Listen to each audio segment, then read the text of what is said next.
a thread of grace. The snow fell softly that December evening, each flake catching the amber glow from the bakery windows. Margaret stood at the entrance of her small shop, thread of grace, watching the street grow quiet as the day faded. She was 58 now, and some days she felt every year of it in her bones. But there was something about winter twilights that still made her feel young, still made her believe in small miracles. She smoothed down her cream-colored dress, the one with the delicate pearl buttons she'd sewn on herself. It wasn't fancy, but it was hers, made with her own hands, just like everything in her shop. Her blonde hair, touched with strands of silver she no longer bothered to hide, was pulled back simply. She looked at her reflection in the window and thought about how different her life had turned out from what she'd imagined as a young woman.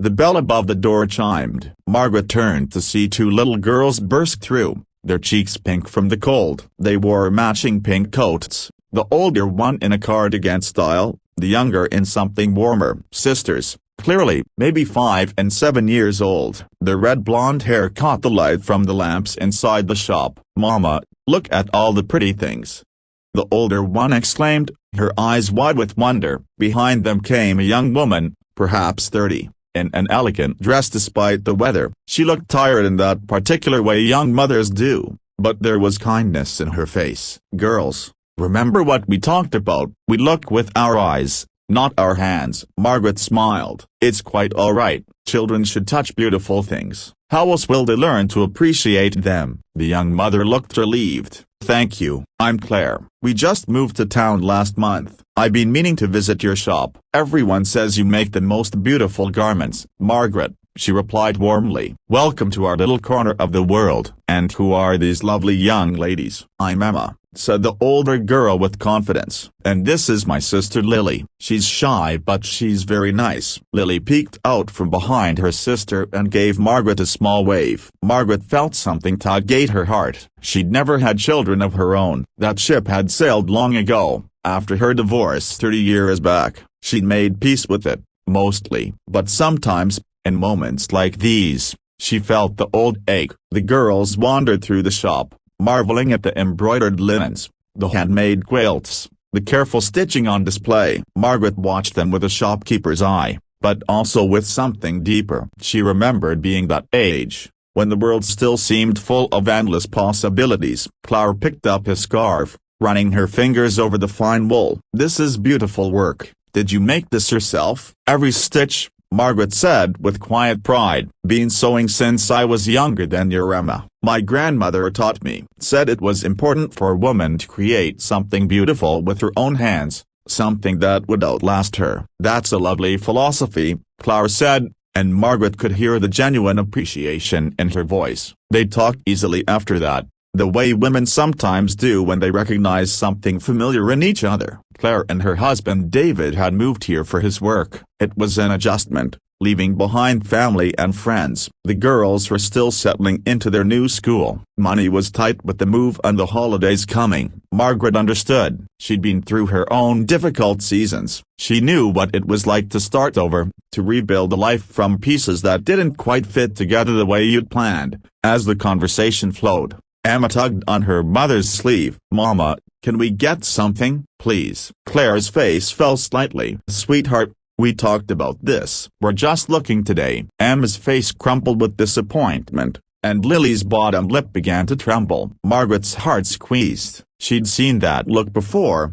known that particular hurt of wanting something you couldn't have. "You know what?" Margaret said suddenly. "I've been meaning to give away some pieces I've had in storage. Beautiful things that deserve to be with a family who'll appreciate them. Would you girls like to see?" Clara started to protest, but Margaret raised a gentle hand. "Please. I'm not getting any younger, and I'd rather see these things bring joy than gather dust in my back room." She led them to the storage area, where she kept older pieces, samples, things she'd made when she was first learning her craft. She pulled out 2 small quilts, each one a patchwork of soft pastels. They were some of her earliest work, not perfect, but made with love. "These," she said, kneeling down to the girl's level, "were some of the first quilts I ever made. I was learning, just like you girls are learning new things every day. They're not fancy, but they're warm, and they were made with care. Emma reached out tentatively. For us, for you, Margaret confirmed. Lily threw her arms around Margaret's neck,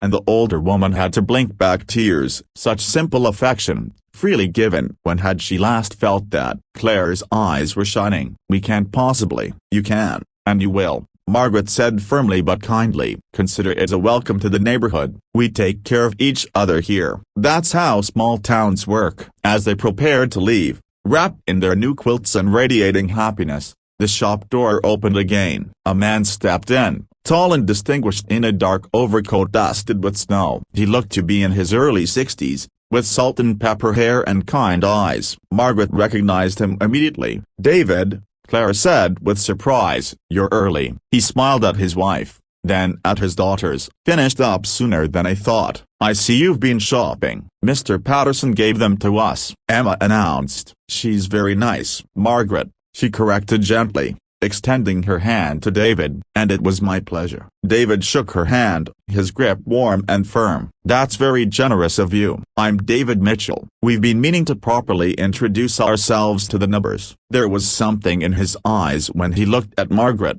a quiet interest that she hadn't seen directed at her in years. It flustered her slightly, and she busied herself straightening a display. Well, she said, you're always welcome here, all of you. After they left, the shop seemed quieter than usual. Margaret locked up and climbed the stairs to her small apartment above the shop. She made herself tea and sat by the window, watching the snow continue to fall. She thought about Claire's tired but grateful smile, about those two little girls with their bright eyes and easy laughter, about David and the way he looked at the quilts his daughters held, understanding immediately the gift that had been given.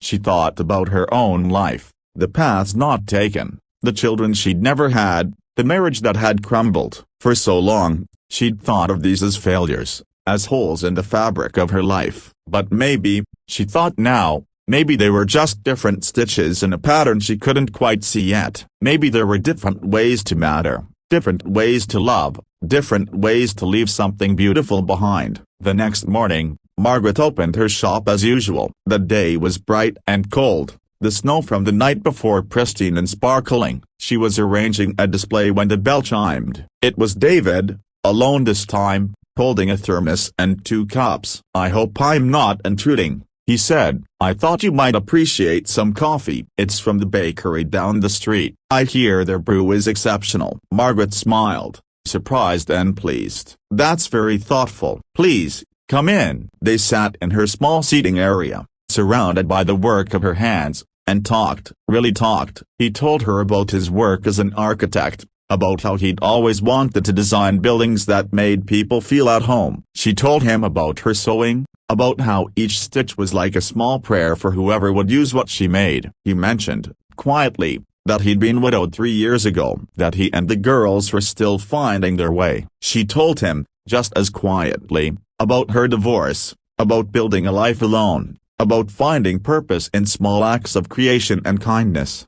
What you did for my girls yesterday, he said, that meant more than you know. Claire told me how kind you were, how you made them feel welcome when they'd been feeling lost. They made me feel something too, Margaret admitted, reminded me that there's still magic in the world if you know where to look for it. As winter deepened into the heart of the season, Margaret found her shop had become a gathering place. Claire would stop by with the girls, sometimes just for conversation, sometimes to watch Margaret sew and learn a stitch or two. David would appear with coffee or sometimes lunch, and they'd talk about everything and nothing. On Christmas Eve, Margaret closed the shop early. She'd been invited to the Mitchells' home for dinner, and she'd accepted with a mixture of nervousness and joy she hadn't felt in decades.